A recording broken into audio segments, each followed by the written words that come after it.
ketika pemahaman-pemahaman ini dipelintir paksa demi kebangkitan politik keluarga Ibnu Saud di Saudi Arabia.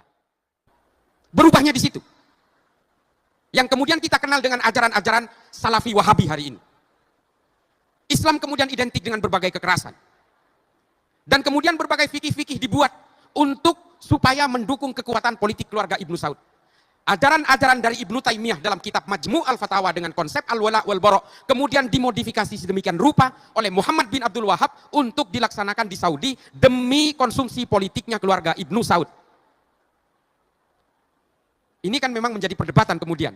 Apakah al-wala' wal-bara'-nya versinya Ibnu Taimiyah dan al-wala' wal-bara'-nya versi dari Muhammad bin Abdul Wahab ini berbeda? Saya pastikan berbeda. Ibnu Taimiyah menulis Majmu' al-Fatawa untuk membangkitkan gerakan politik Islam di abad pertengahan setelah terpuruknya Bani Abbasiyah karena diserbu oleh bangsa Mongol. Dan Ibnu Taimiyah hidup pada masa perang salib, perang antara orang Eropa dan orang Timur Tengah untuk merebut Yerusalem, Baitul Maqdis. Disitulah kemudian Ibnu Taimiyah membuat rumusan al-wala' wal-bara', membangun monoloyalitas dan Assalamualaikum warahmatullahi wabarakatuh. Alhamdulillahilladzi arsala rasulahu bil huda wa dinil haq liyudhhirahu 'ala ad-dini kullih wa kafa billahi shahidah. Fa inna ahsanal kalami kalamullah wa khairal huda huda Muhammad sallallahu alaihi wasallam wa syarrul umuri muhdatsatuha fa inna kulla muhdatsatin bid'ah wa kulla bid'atin dalalah wa kulla dalalatin finnar. Kembali bersama saya Zulkarnain El-Maduri. Kalau berbicara islah bahrawi, tentu sebenarnya sih sangat membosankan ya. Tapi efek dari penyampaiannya islah bahrawi ini bisa membuat setiap orang terfitnah, karena memang yang disampaikan itu adalah fitnah atau ghibah ya, ghibah, yaitu ghibah yang tentu saja mengandung unsur-unsur negatif. Kemudian di satu sisi ada upaya untuk membenarkan kelompoknya sendiri. Sebenarnya itu adalah gaya-gaya politik islah bahrawi ya. Bukan tidak berpolitik, dia berpolitik, sedang berpolitik. Toh kalau disimpulkan dari penyampaiannya, hampir 95% itu adalah gaya Syiah. Bagaimana ketika Syiah itu berbicara, dia mengkuliti semua Wahabi, walaupun tidak benar ya. Satu contoh masalah maulid. Satu contoh masalah maulid Nabi. Masalah maulid Nabi ini kemudian dilarikan ke Saudi gitu. Yang lucu lagi, dia berbicara tawassul ya. Kemudian apa? Dilarikan ke Wahabi karena memang tidak berilmu. Orang yang tidak tahu agama itu tentunya akan menceritakan dirinya sendiri ketika berbicara. Kalau yang mendengarkan itu paham dengan islah bahrawi, tapi kalau tidak paham dengan islah bahrawi, ya sama saja tidak akan mengetahui sesungguhnya apa yang disampaikan oleh islah bahrawi itu ada muatan. Coba kita rinci ya. Dia mengatakan dipelintir paksa oleh keluarga As-Saud dengan nama ajaran Salafi Wahabi, sehingga Islam identik dengan kekerasan. Sebenarnya kalau kita cermati, islah bahrawi ini pernah berbicara berkaitan dengan pembunuhan. Mengapa sekalian tidak pernah berbicara perang ketika umat Islam dibantai oleh kelompok agama lain? Seperti di Baghdad, ada berapa puluh ribu manusia dibantai ya. Kemudian juga ketika di Andalusia itu, berapa puluh ribu, bukan ratusan ribu umat Islam dibantai. Tapi apa cara-cara islah bahrawi? Tidak ada. Tidak pernah menceritakan itu. Demikian juga kalau membaca sejarah perang antara Islam dan musyrikin, berapa banyak menelan korban perang Islam musyrikin. Hanya saja Islah Bahrawi tidak mau kemudian memposisikan pembunuhan-pembunuhan yang terjadi ketika itu sebagai pembunuhan gitu. Karena memang konsentrasi ingin mengkritisi Wahabi. Di sini barangkali karena dia satu sisi berbicara tentang politik identitas. Tidak suka dengan politik identitas, politik yang pakai identitas ya. Tapi biasanya kalau manusia tidak beridentitas itu perlu dicurigai gitu. Jadi politik yang tidak beridentitas itu perlu dicurigai. Itu politik berarti lahir dari kandungan orang yang tidak jelas. Repot banget kan? Begitu saja kok repot. Jadi politik yang tidak pakai identitas berarti itu politik liar. Di mana alamatnya, di mana tempatnya, termasuk binatang langka itu. Binatang langka yang liar. Karena kemudian tiba-tiba muncul sebagai sosok yang tidak beridentitas. Negeri saja Indonesia ini harus pakai identitas. Pancasila itu identitas. Identitas negeri ini. Undang-Undang Dasar 45 itu identitas undang-undang negeri ini yang disepakati oleh kalangan pendiri-pendiri negara ini. Itu pakai identitas. Sekarang ada orang yang mau menolak politik identitas, berarti itu orang liar. Ya berarti orang liar. Itu jadi di sini kemudian Islam identik dengan kekerasan.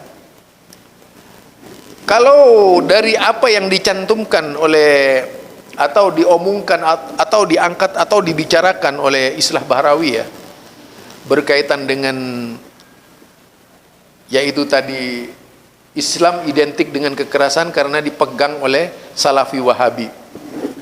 Ini ada dua bantahan. Karena yang pertama dia mengangkat ada yang dibunuh 13.000 orang. Ini mirip-mirip Syiah. Syiah ini di dalam menggambarkan Salafi Wahabi bukan mirip lah, sama dengan Syiah gitu.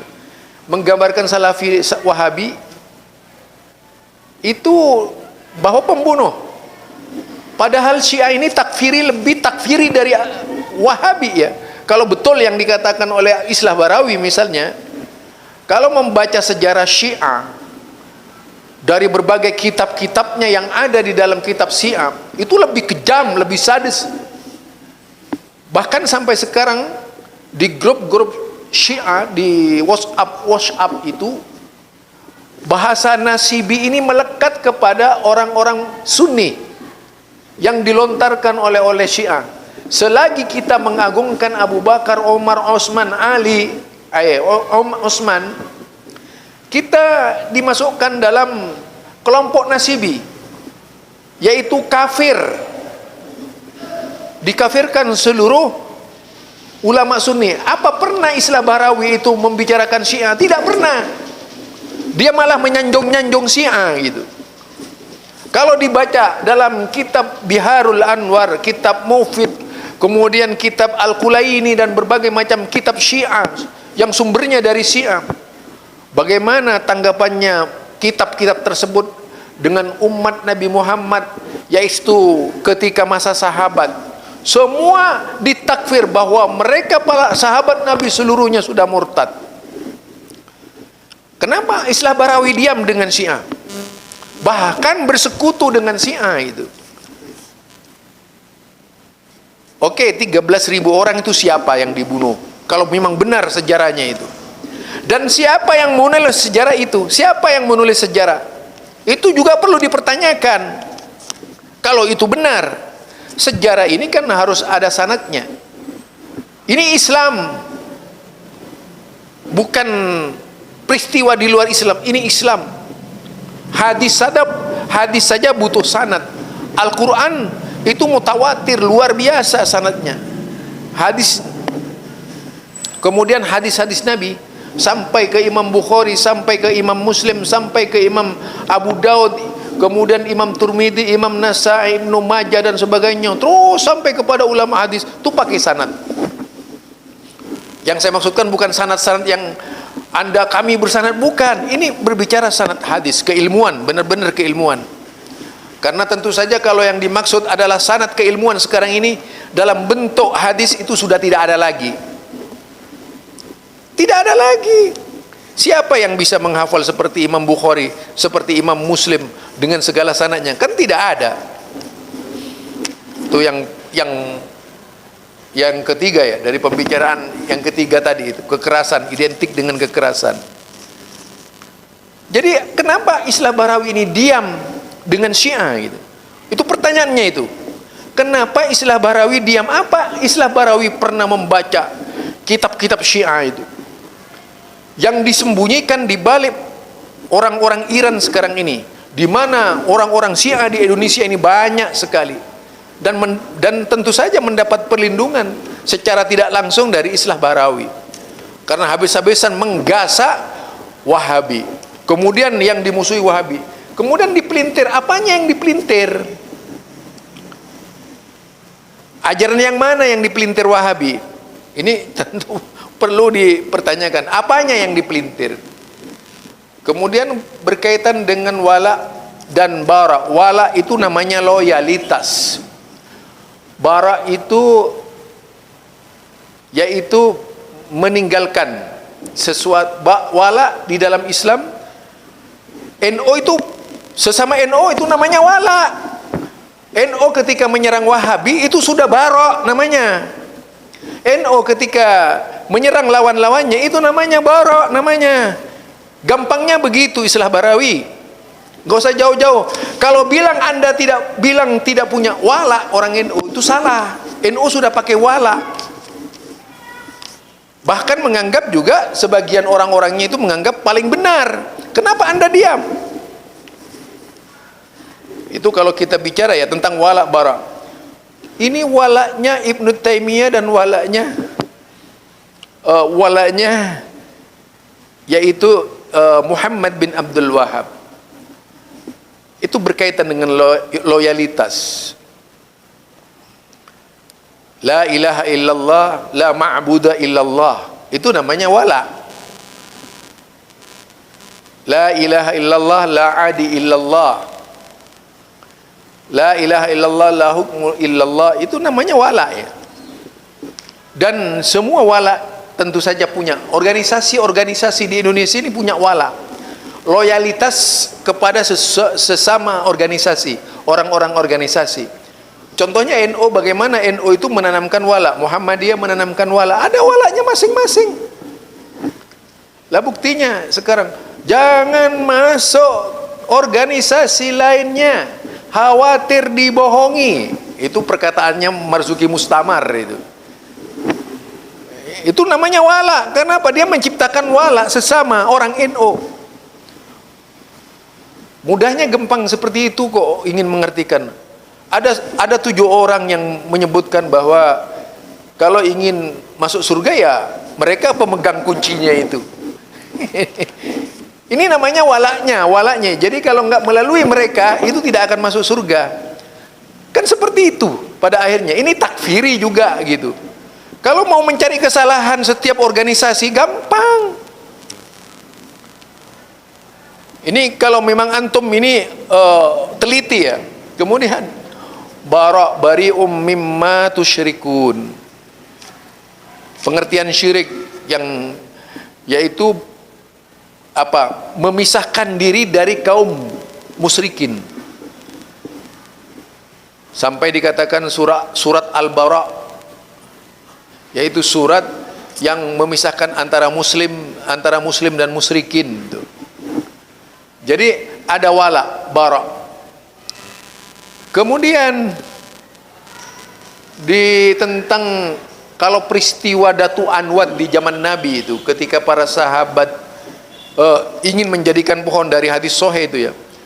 Ketika zaman para sahabat ini ingin mengagungkan sebuah pohon yang disebut dengan zat anwat, kemudian subhanallah kalian mau kembali musyrik kepada agama yang awal.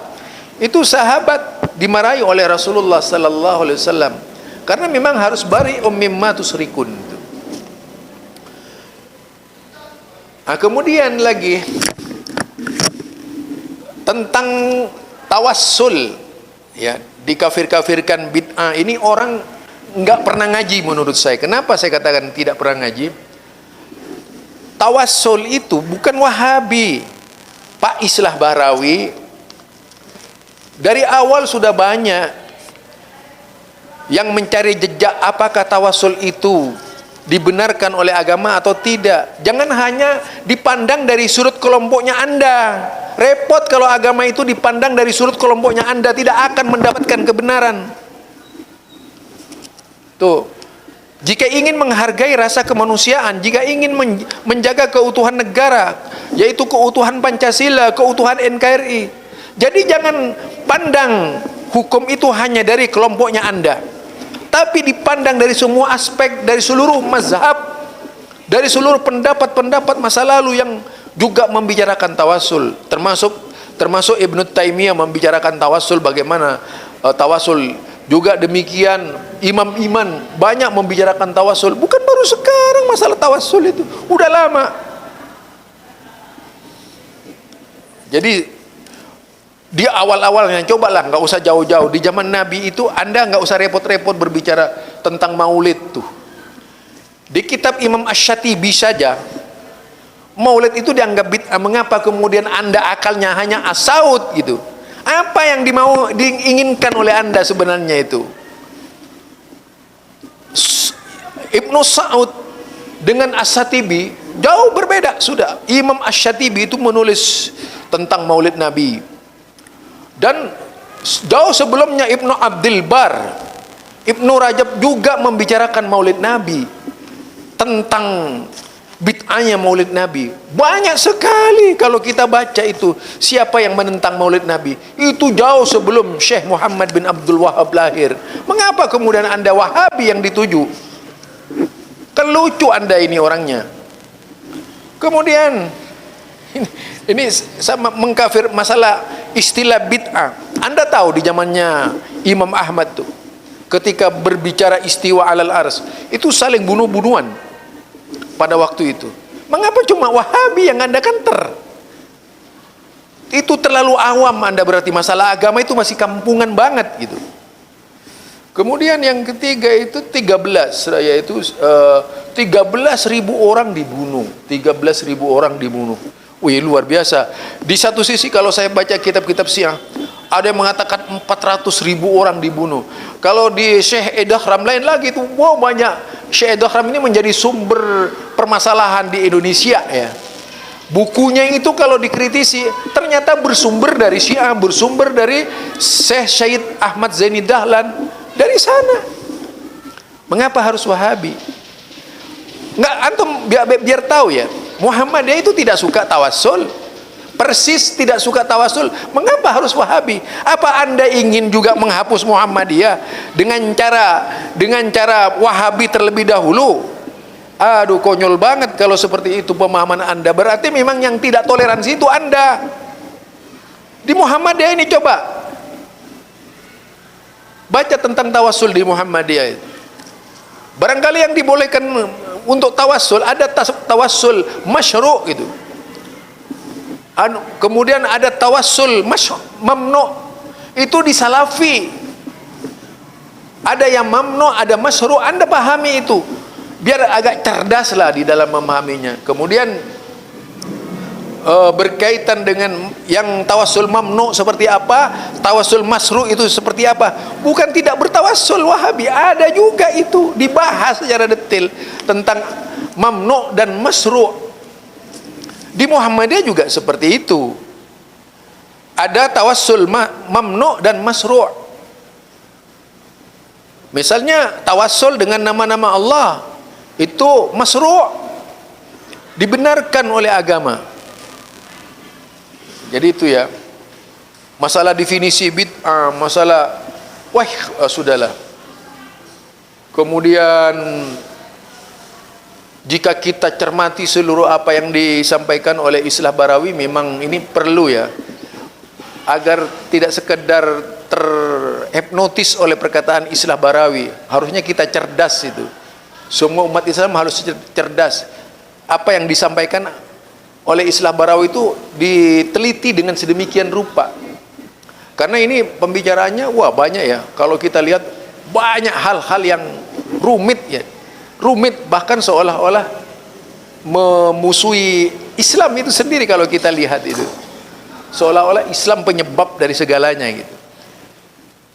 Dia satu sisi berbicara tentang larangan politik identitas, padahal dia sedang beridentitas diri dalam sebuah politik dengan mengangkat kelompoknya sebagai parameter beragama. Wah, luar biasa. Termasuk kalau kita cermati kemarin tuh berkaitan dengan LDNO dan sebagainya. Itu tidak bisa dipisahkan dari persoalan permasalahan yang muncul. Jadi itu ya. Barangkali ini saja dari saya, Zulkarnain El-Maduri, berkaitan dengan Islah Barawi. Insya Allah saya sambung lagi, kan akan saya tanggapi semua apa yang disampaikan oleh Islah Barawi ini akan saya sampaikan. Yang jelas kalau berbicara di Muhammadiyah, bisa bicara persis itu berbicara Ustadz Ahasan, semua kitabnya nggak pakai kitab Wahabi, tapi kemudian tidak ada satupun yang dipakai oleh Muhammadiyah itu kitab-kitab Syekh Muhammad bin Abdul Wahab. Tapi pada intinya mereka berpikir, mengapa harus beda dengan NU dalam banyak hal misalnya? Apakah kemudian Anda ingin mengatakan bahwa Muhammadiyah itu Wahabi gitu? Lucu Anda itu pikirannya, kolot berarti. Kan kalau kita juga kemudian bicara persis Persatuan Islam Bangil, mereka itu muda-muda tapi ahli hadis. Cobalah Anda berhadapan dengan mereka para ahli hadis. Jangan ngawur kalau bicara agama itu. Jadi sehingga tidaklah kemudian dengan mudah menghukumi, menjustis seseorang dengan mudah. Kemudian juga masalah ziarah, aduh, keterlaluan Anda itu memfitnah Wahabi. Wahabi itu tidak pernah melarang ziarah. Anda mengatakan Wahabi mengharamkan ziarah, itu dosa besar loh. Anda itu sangat berbahaya sekali Anda itu.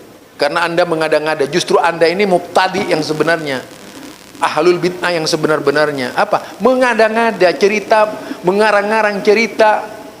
Karena tidak ada di Wahabi itu yang mengharamkan ziarah. Sejak kapan Wahabi? Yang dilarang oleh Wahabi itu menyembah kuburan, bukan ziarah. Aduh, bagaimana Islah Barawi? Ayolah, saya juga orang Madura. Tolonglah, jangan dibuat malu Madura itu dengan statement-statement Anda itu. Nggak ada Wahabi itu mengharamkan. Sudahlah, kalau nggak percaya, tanya kepada orang yang ada di dekat Anda yang masuk, yaitu yang masuk Salafi itu, orang kampung Anda yang masih katanya family Anda, tanya, apakah ada Wahabi itu mengharamkan ziarah? Jadi Anda ini berdosa besar loh. Di situ ada istilah di Wahabi ini ada ziarah sunnah, ada itu. Berarti Anda kurang baca, kurang piknik Anda itu. Barangkali ini saja, saya tidak ingin banyak-banyak ya. Mudah-mudahan Anda oleh Allah Subhanahu wa taala diberi petunjuk, diberi ilmu lebih banyak lagi sehingga cerdas, dan jangan selalu satu sisi Anda itu menghantam Wahabi, satu sisi diam dengan Syiah yang mengkafirkan mulai para sahabat, para tabi'in, tabi'un tabi'in sampai sekarang Aswaja juga dikafirkan oleh Syiah. Tapi Anda diam saja. Kenapa cuma Wahabi? Lucu Anda itu. Subhanakallahumma wa bihamdika asyhadu an la ilaha illa anta astaghfiruka wa atubu ilaik. Assalamualaikum warahmatullahi wabarakatuh.